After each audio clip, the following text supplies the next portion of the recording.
Hello, Archie Dunlop here with Talking Astrology with Archie on Wednesday, August the 9th, 2023. I can remember the summer of 1969. I was 7, and that summer the family went on holiday to Italy, and I got chicken pox. That's a big memory. And we went on a walk, I remember one evening, just after dark, and I was wearing shorts, being a 7-year-old, and I could feel something on my leg, sort of picked up something, and I wasn't sure what it was. I didn't really think about it. But when I got home into the house, I saw this green thing, and it was a praying mantis. This was my first encounter with a praying mantis, and it was completely enormous. I mean, it didn't bite me or anything, but it was certainly a real shock. But obviously, I survived. Now, while all this was going on, something really bad was happening in the United States, specifically in California.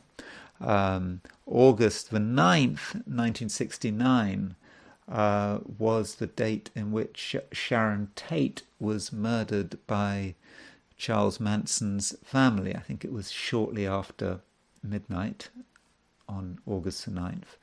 And I want to look at what was going on astrologically, and I'm going to focus on Charles Manson's horoscope, Sharon Tate's horoscope, Roman Polanski's horoscope, and just in general, astrologically, what was August 1969 like? I mean, I think aside from the tragedy, culturally, it was just a major thing. I mean, it was just huge. The murder of Sharon Tate, and indeed, well, all the other murders. Sharon Tate wasn't the only person Manson's family killed. There were lots of people killed around this time. I was looking on Wikipedia, and there was even claims that people dying well into the 70s might have been somehow their deaths might somehow have been connected with Manson's family, even if that seems very far-fetched. And this killing spree, well, it kind of started on July the 1st, I think. Someone was attacked, I think, but they weren't killed. But July the 1st seemed to be when it all started, and yeah, I want to consider what was going on in Charles Manson's horoscope. Why did he suddenly switch into sort of killer mode? I mean, I don't think he actually killed anyone himself, but why did he decide that this was the time? So I do want to consider that. But before I do that, I want to look at today's astrology. And today is Wednesday, August the 9th, 2023. There's a picture of Charles Manson, top right. Hope you can handle that. So let's see. The moon today is moving into Gemini. So London time, the moon moves into Gemini at around 2:05 in the afternoon. So if you're in Western Europe, certainly during the last half of the day, you'll have moon in Gemini. In New York, it's 5 hours earlier, at 9:05 in the morning.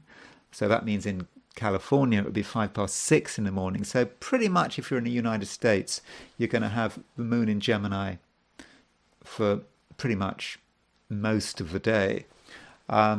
So moon in Gemini is, I think, something of a relief, because there are no other planets in air signs. So when the moon moves into an air sign, it provides a bit of variety, a bit of flexibility, because the moon has been in Taurus for the last few days, and so with the moon in Taurus, people can be inflexible, very focused on what they're doing without being able to consider another point of view.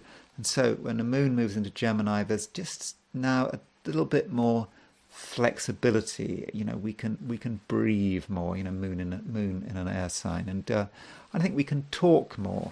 But with the moon in Gemini, we mustn't forget that the moon is a responsive and fairly emotional planet. It's a planet astrologically. I do understand that it's a satellite.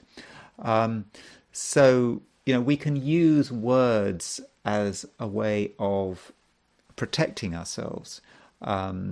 So if we don't want to deal with emotional issues, if we don't want to deal with long silences, what do? We just talk and talk and talk and talk and just hope the problem goes away. And very often it does go away, at least in the short term. So that's moon in Gemini. So we can talk more. We can bring our ideas out into the open. And if we're so inclined, we can be more, we can gossip, talk about trivial stuff. We don't have to commit ourselves. That's the very essence of Gemini. Just being able to talk, being able to perhaps adopt several positions at once without having to really commit ourselves. But there are some more serious things going on. If you look here, Mercury is at 1411 Virgo, and Pluto is at 2842 Capricorn. So what that means is that Mercury is moving to a sesquiquadrate of Pluto. Remember, sesquiquadrate, 135 degrees. That means 3 times 45 is 135. As I keep saying, if you want to understand the 135 degree aspect, you think of a cake, each with 8 slices with equal angles. So 3 of those slices is going to equal to 135 degrees. So Mercury sesquiquadrate Pluto could have different manifestations depending on who you are. Now, if you are an introverted personality, you don't really like to tell people what you're thinking at the best of times. Mercury sesquiquadrate Pluto can just make you just want to keep quiet, keep secret, keep everything secret, being afraid that other people might find out what's going on, even in your mind. You want to just close down the shutters. So that's one way in which Mercury Pluto could manifest. However, if you are a more extroverted person and you're interested in power plays, then Mercury sesquiquadrate Pluto could be about manipulation, trying to manipulate the facts. Mercury Pluto is often connected with propaganda. So you might want to come up with a new narrative, as they say. Narrative is a word that's being used all the time in the news. So it's all about controlling the narrative, isn't it? And so with Mercury sesquiquadrate Pluto, the governments, newspapers, mainstream media, there's going to be a great deal of a narrative control. So if the news doesn't go the way people want, they're going to try to spin it in some other way. So, what you read in the newspapers, just don't necessarily believe it. It's all part of the narrative, and someone is trying to benefit from a particular narrative. So watch out for propaganda. And consider the possibility that finding independent news sources, news sources which that are supposedly free from government control. Yeah, forget it with Mercury session quadrate Pluto. Maybe we're right to be paranoid about this manipulation of the facts. Don't take me too seriously. I'm just speculating about what Mercury session quadrate Pluto might be about. And while all this is going on, Venus is square Uranus. So here is the planet Venus. Where's Venus gone? Venus is at 2248 Leo, and Uranus is at 2255 Taurus. So we've got a Venus-Uranus square. Venus-Uranus squares can be about relationships. There may be excitement in relationships in the sense of something suddenly happening that you weren't really expecting. Or it could be about instability. If you think you're in a nice, stable relationship, then Venus squares Uranus, then think again. Perhaps you're in the kind of relationship, a fairly new relationship, but you think it's, now becoming more stable. But yeah, Venus square Uranus turns up, and that could cause you to rethink. Venus is not just about love. Venus can be about money. So some of us might get some surprises about money. There could be pleasant surprises, but there may be a few shocks with money. We might really see our financial situation for what it really is. So I would advise you not to make financial commitments today unless it's really necessary. Now, as far as my forecast for the 12 signs are concerned, as usual, I've done brief forecast for all of the 12 signs. Remember, if you don't want to listen to all my 12 forecasts at once, I've got chapters in this video, so you can just click your star sign and listen to what I'm saying about that sign, and then just move to the main video. Or maybe you don't want to, maybe you just want to move away, and you've only come here to hear what I've said about your sign, and you've only come here for the whatever 30 seconds that I talk about your star sign for. Anyway, so let's go with my forecast for the 12 signs for Wednesday, August the 9th, 2023. Aries. You can't just say what's on your mind without thinking through the consequences. You have to think about your audience, and the message has to be adjusted accordingly, even if this means contradicting yourself, remembering that some people just can't handle the truth. Partners are restless. Taurus. Venus, your ruler, is making a 90-degree aspect to Uranus. You're very sure of yourself, so much so that if you're contradicted, you could get angry. And your own unpredictable behaviour could cause a lot of problems, though I suppose some Taurians want to overthrow the existing order, in which case, good luck and stay safe. Gemini, the moon is entering your star sign, and you feel that you're arriving. Well, it's certainly true that you're more in your element, and it's therefore going to be easier to express yourself. Yet there is still a feeling of heaviness and intensity, and if you speak without thinking, you could get yourself into trouble. Cancer. You're quite sensitive today, and if you're not careful, you could overload yourself. This atmosphere that you're in is just too complicated and laden with strange and perhaps twisted feelings. You might therefore take the view that in the short term, it's best to retreat into the shadows. But do remember that if you're talking, you don't have to give away anything about yourself. Leo.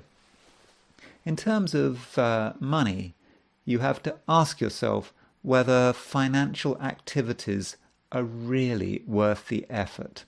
Although you seem to know what you're doing, things could get difficult very quickly through circumstances beyond your control. It may be better to focus on your social life in a light-hearted kind of way. Virgo, you're starting to become ambitious and you're wondering about the best way to advance your agenda. I think it's best that you keep it simple and that you don't engage in complicated power games, because if people aren't sure about your motives, then it's very likely that they won't trust you. Libra, right now you're capable of causing a lot of trouble. Not because you deliberately want to wreak havoc. No, it's something that just happens. So think about what you're doing and try to imagine what impact your words and actions could be having. A sudden announcement could have the force of an earthquake. Scorpio, if you're typical of your star sign, then you fancy yourself as a psychologist and you enjoy predicting people's next moves. But there are limits to your predictive power, especially if circumstances have recently changed. So don't be surprised if partners and close friends do the last thing you expect.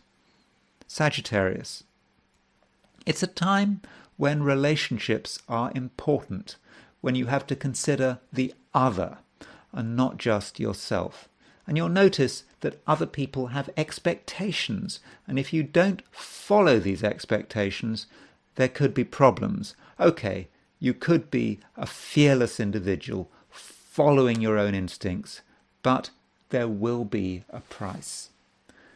Capricorn, consider the possibility that you're making people nervous. After all, Mercury is making a hard 135-degree aspect to Pluto, which in turn is passing through your star sign. Your words can be destabilizing, perhaps because they hit home at fundamental insecurities. But in terms of a power equation, you can manipulate the situation in your favor. Aquarius, it is easier to experiment, perhaps because you're less afraid of the consequences of your actions, perhaps because there are more opportunities to break the mold. But if you want to make a big impact, you need to be spontaneous. A bit of planning might be wise, but too much planning can stop a project in its tracks. Pisces, you need to work out what and who you can trust, because you need a secure foundation to fall back on if things don't go to plan. At the same time, you mustn't get caught up in other people's clever arguments. Just because someone sounds good doesn't mean that they are good. They've got a purpose, and that purpose might not be in your best interests. So I'm now going to switch to the I Ching, and as usual I threw 3 coins in the air asking the question, what is Wednesday going to be like for visitors to my YouTube channel? And the first hexagram I got was hexagram number 42, which is increase. This is a great hexagram. It means that whatever we're involved in, we can increase. It might be financial increase. We might be able to increase our knowledge, increase our reputation. Overall, things are going to improve. And also it might be referring to moral increase. We can just increase our general self-worth. And I think we're going to be helped. The first hexagram, the first line of the hexagram does move by someone else's help. So we're not on our own. People around us are going to help us mount up benefits for ourselves. Again, could be material benefits, could be benefits in terms of knowledge and experience. And I think this is good, and with the right attitude, we can build something, build ourselves up, and this is this is something that we should be looking forward to. But things are made complicated by the next hexagram, because this hexagram 42 increase does move, and it moves to dispersion. There's the water, that's it, sort of wind over sea. Everything gets dispersed. So what does that mean? Well, one way of looking at it is that I talked about increase, and I was perhaps giving the impression I'm talking about personal benefit. Well, this all has to be dispersed. So perhaps whatever benefits we accrue for ourselves, we have to just let go of them. We can't keep these benefits for ourselves. We have to let go of them and let the wider community also benefit. We're not doing it for ourselves. We are social animals. We have to think about. We do have to think about society and the community. So that's one way of looking at it. I think that's the most positive, sort of altruistic element of it. Another way is to be perhaps more negative. If we are just increasing, we're just trying to increase, material benefit, how much money can we make, that kind of thing. Dispersion is going to come along and it's going to blow it all away. It's going to blow it all away because it's not really part of who we are. So that's a reminder, but if we're trying to increase ourselves, we have to do it in a way that is right for us, and just pure financial accumulation is just no good. If we go for pure financial accumulation, the winds will come and blow it all away. So I think that's the overall picture. If we need to think about society when we increase what we have, because if we only think about ourselves, I think we're going to lose it. So that's all I'm going to say on the I Ching, and I'm now going to go back to the astrology and consider the issue of Charles Manson and the family. So Charles Manson, where does one start? Well, Charles Manson had a pretty awful childhood. He spent his time being sort of in and out of institutions, and it was only right at the end in the sort of mid to late 60s that he really found he kind of found his calling. So he appeared in California, and I think he's already in California, but he was charismatic, and he attracted a large group of young people to him, and he was able to control them. I don't know whether you come across this phrase or these two words, acid fascism. You don't hear about it so much now, but so acid fascism, as I understand it, is acid, of course, is LSD. So is perhaps using the power of a drug to control the people around you. So if you've got a group of people who are all on LSD, one leader, perhaps Charles Manson, for example, can use the fact that everyone is on LSD to imprint himself on the group. At least that's my understanding of acid fascism. And yeah, he was charismatic. Towards the end of his time in prison, he was trying to study. I think he got into things like Scientology. He looked into self-improvement. He got into music, and I believe he was quite a successful, or at least talented musician. He had an IQ of 109, I saw, but I was quite surprised that his IQ was as low as 109. 100 is the mean. So 9, sure, he's above average, but I would have thought that Charles Manson would have done better than that in terms of his IQ. But that's just one IQ test. So here's Charles Manson's chart. So what makes him special? This is a chart that people used to look at an enormous amount. Maybe now they don't look at it so much, but it used to be. Astrologers always used to look at the chart of Charles Manson. So Charles Manson was extremely fixed. Look at all the fixed signs. The fixed signs in astrology are Taurus, Leo, Scorpio, and Aquarius. So you can see that he had 4 planets in Scorpio: Sun, Venus, Jupiter, and Mercury. He had the Moon and Aquarius Moon and Saturn in Aquarius. So he had 6 of the 7 traditional planets in fixed signs.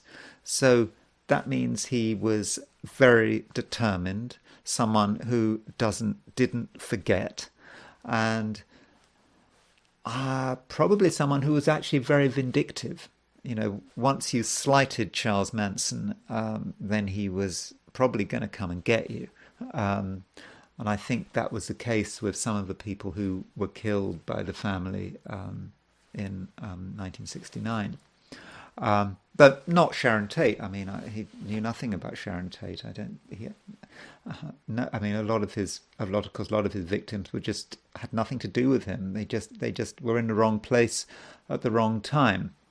But I'm not going to go into details about his victims, not least because I don't really know. I'm not one of these people who's into sort of true crime, all that kind of stuff. I'm really focused on the astrology of the thing. And Charles Manson, I think, was actually quite close to being successful in his own right in the music business. People did. His songs were one of his songs was used by mainstream musicians. He was almost there, and I think we see this in his chart. He has the Moon in the 10th house, conjunct the North Node. This is someone who is almost destined for fame. Him wanting to be famous with North Node in Aquarius, conjunct the Moon in Aquarius, is absolutely reasonable. He's absolutely right to feel that he wants to be famous. So that's one aspect of his life, and perhaps his destiny. Notice that, as far as I know, he didn't kill anyone. He ordered killings, but he didn't actually do the dirty work himself. I kind of think this is reflected by the fact that he's got all his Scorpio planets are in the 7th house. The 7th house is he's getting other people to do it. So that's certainly an aspect of his chart. Then we have, he's got Mars-Neptune conjunction. Mars-Neptune conjunction, as you might have heard me say before, is about sleaze. It's about where are you putting your Mars in? Mars is your energy in Virgo. Conjunct Neptune, you're putting it into strange places. So he was certainly Mars conjunct Neptune, putting his energy into drugs. I think he also had fantasies about making a lot of money as a pimp, selling the women around him to be offers prostitutes and benefiting financially that way. So that would be Mars conjunct Neptune. So the whole concept of his cult, which he effectively did form a cult, and Mars conjunct Neptune, he was certainly successful at it. So that's that's Charles Manson's chart. Um, and then the Sharon Tate. Now Sharon Tate is, she was just, as I said, she was just one person who was killed by the family. So Sharon Tate's horoscope. She is. So she was born on January the 24th, 1943. Um, and in some ways, you can see her success. I mean, she's got Jupiter, exalted Jupiter. It may be retrograde, but she has exalted Jupiter in Cancer rising. So that's great. That must have had a big impact on her, on how she was able to be a very successful actress. Um, but what is a bit problematic about her chart is this seventh house. Um, so you'll notice that she's got a Sun Mercury conjunction in the seventh. Okay, by whole signs it would be in the eighth, which was kind of even worse. But it's the other Sun in Aquarius conjunct Mercury, and that Mercury is really weakened by its conjunction with the Sun, because Mercury is retrograde. It's conjunct the Sun. So who is that Sun in Aquarius? And matters made more intense by the fact that Pluto is opposition her Sun. So that could be difficult. Now, I was thinking about what was going on in 1969 for her. As we know, when she was murdered on August the 9th, she was 8.5 months pregnant, which sort of makes her murder all the more horrific. But in terms of annual profections, which have become very popular in the last few decades, the idea that your every year is ruled by a different planet. So she's got when she was born, that first year ruled by Cancer. So the moon rules Cancer. Then next 12 years later, again ruled by Cancer. So it has a 12-year cycle. When she was 24, ruled by Cancer. Then she was 26 on January the 24th, 1969. So we go 24, 25, 26. So she was her year ruler using annual profections was Mercury, and Mercury is not in very good condition, as I've just said. It's conjunct the Sun. So I think this could have been a problem year for her. And I looked at her Indian chart, and in her Indian chart, I'm not going to actually show you the Indian chart, but in her Indian chart, she actually has Mars in the seventh house. It doesn't look anywhere like being in the seventh house, and so I'm just wondering, if she hadn't have been killed, what would have happened? And I have a feeling that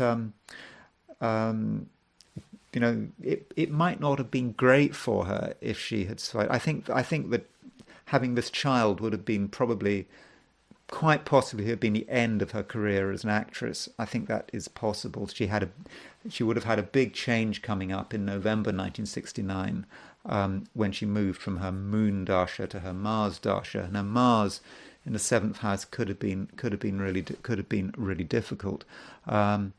So I think it was not all going well for her. I think the child could have had the responsibilities of motherhood would have I reckon could have brought her career to an end. But the fact that Mercury is conjunct the Sun, and the Sun could quite literally have represented her death. Mercury, ruler of the year, conjunct the Sun. It's burnt up. Now, the evidence for this would be a comparison between Sharon Tate's chart and Charles Manson's chart. Again, I know that Charles Manson didn't kill directly Sharon Tate, but those two, unfortunately, are so closely related to each other.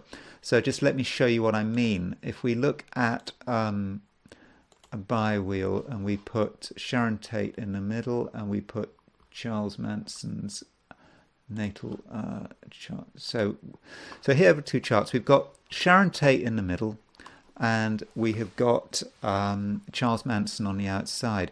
Now, Charles Manson had his moon at 4 Aquarius. He had moon conjunct North Node in Aquarius. Remember what I was saying when I was saying that I felt that in some way Charles Manson was destined to be recognized. It was destined to be famous.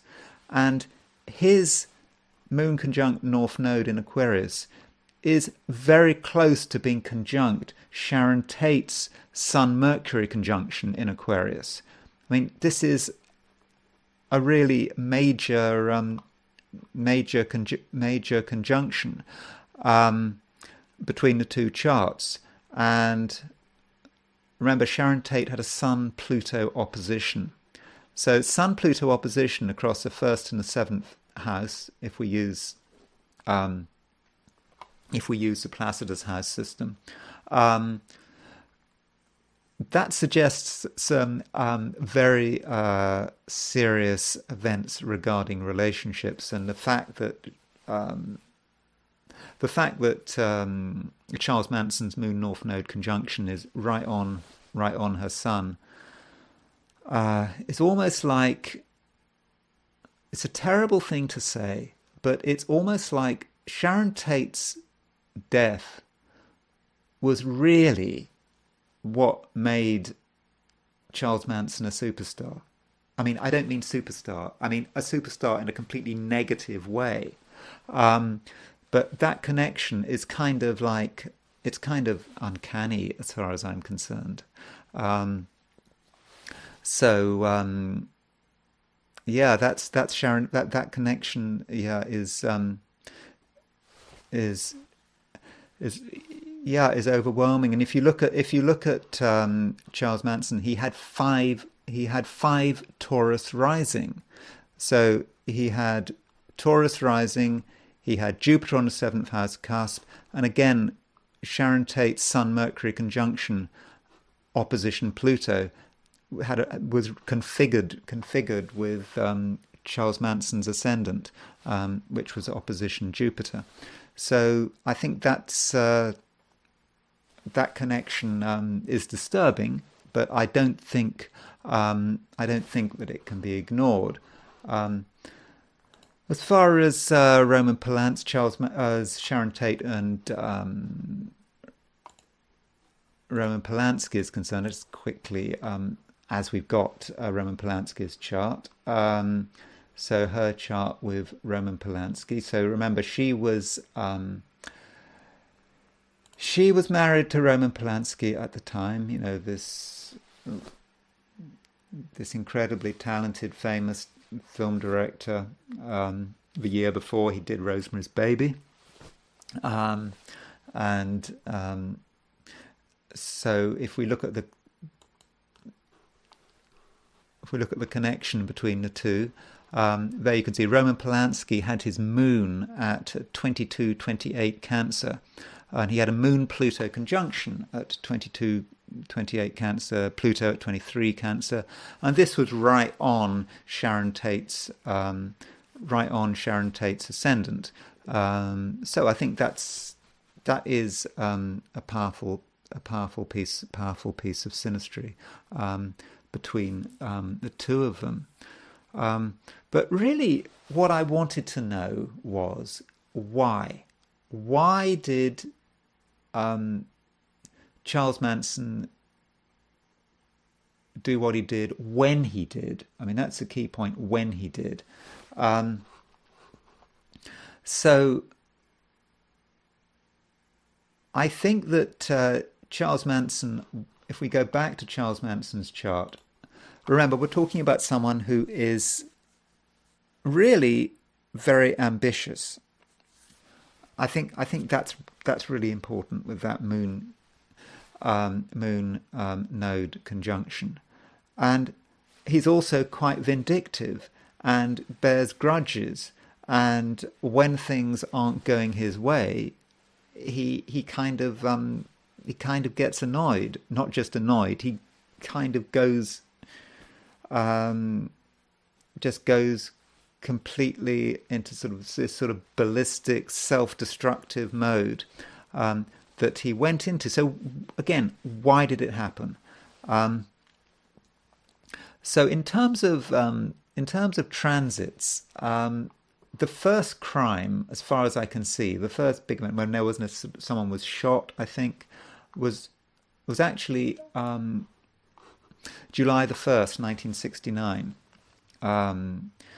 This was the beginning, then it escalated, and obviously August the 9th was at the house in which Sharon Tate was in. You had all these killings. At that time, Saturn was at 6 degrees 50. There are two things about this chart which are interesting. Saturn is at 6 degrees 50 Taurus, and Uranus is at 0 degrees 8 Libra. Now, the Uranus at 0 degrees 8 Libra is more of a collective thing. It's not really a sort of personal thing, but Uranus was opposition the Aries point. So when you've got Uranus opposition the Aries point, you've got Uranus is the big shock. Earthquakes, something absolutely dramatic, and Aries is the general public, the world at large. And so when you've got Uranus on the Aries point, it's a time in the world's history when we're going to have, big surprises, not literal earthquakes, but just huge, potentially catastrophic events. So that's Uranus moving into Libra. But this Saturn at 6 degrees 50 Taurus, we can now then go back to Charles Manson's chart, and we see he had Saturn was on his ascendant. So he had Saturn transiting his ascendant. So I'm thinking it might be a feeling of something needs to happen. It might be a sort of for ordinary people, Saturn on your ascendant, might be just feeling a bit down, feeling a sense of responsibility, feeling that things are not going fast enough. But for Charles Manson, Saturn going into crossing his ascendant was a sort of maybe a catastrophic realization that something had to happen. This was his moment. The world was passing him by. Remember, this is the 60s. The people around him are probably much younger than him. I mean, I suppose comparatively speaking, he's a bit of an old man. I mean, he's born in November 1934. He's coming up for his 35th birthday. I know 35 isn't very old. We'd all like to be 35 again, but maybe in the 60s, with its sort of cult of youth and whatever, he may have just felt that the world was passing him by, yet he had to do something. And my feeling is that was actually a very big part of it. But things were passing him by. And just note, Saturn is at 6 Taurus. He has got his ascendant at 5 Taurus. He's got his Jupiter at 7 Taurus. So Saturn is opposition his Jupiter. Jupiter is his desire to expand. Jupiter is also perhaps important if we consider his annual perfections. That's something we should perhaps consider. So he was 30. Okay, he was 36. So he was, sorry, not what am I? He was 34. So this was happening when he was 35 years old. So this was, okay, so 35 years old. So if he's 36 in 1970, so this would have been, oh, let's get this right. So 36 in 1970, November 1970. 35 in November 69. So this in fact covers the year Pisces. So his annual perfection, his annual ruler was Jupiter. So that it would have been his Jupiter in Scorpio. Remember Scorpio, very vindictive sign. So it's Jupiter is angular, and then Saturn by transit is opposition his Jupiter. So Saturn opposition his year ruler, his annual ruler, may have made him feel even worse. Things were running away from him, and he just had to do something. And maybe there was a sort of a vindictive, self-destructive aspect to it. You know, he was just going to take everything with him. I mean, I don't know whether he logically thought there was any real hope of getting through it. I mean, there was all this stuff about him trying to provoke some kind of race war, and he had sort of arguments with there was this paranoia, I think, about the Black Panthers and all of that. So I think we can see with the Saturn ascendant, Saturn crossing his ascendant, opposition his Jupiter. Yeah, this was his moment. This had to be his moment. He had to do something because it wasn't working out. And maybe this is a tragedy about Charles Manson. Maybe if he'd had a good upbringing, he could have been a successful musician. And perhaps the whole set of murders was just all about frustrated talent. I don't know. That's how it occurs to me. I mean, I'm sure other people have considered that. And he is the vindictiveness in Charles Manson, you know, with all of that Scorpio. I mean, I do understand that most Scorpios are not, the vast majority of Scorpios are not vindictive. Notice also he's got Sun-Venus conjunction in Scorpio. A Sun-Venus conjunction in Scorpio in a man can represent someone who treats women extremely badly. Because, you know, Venus is a universal significator of women, particularly young women. It's in Scorpio. Venus does not work well in Scorpio. It's in its detriment in Scorpio, and it's conjunct the Sun, so it's combust. So here is someone who, had fantasies about being a successful pimp. I think he was a pimp. In the sense that he did hive out some of the women around him to be prostitutes.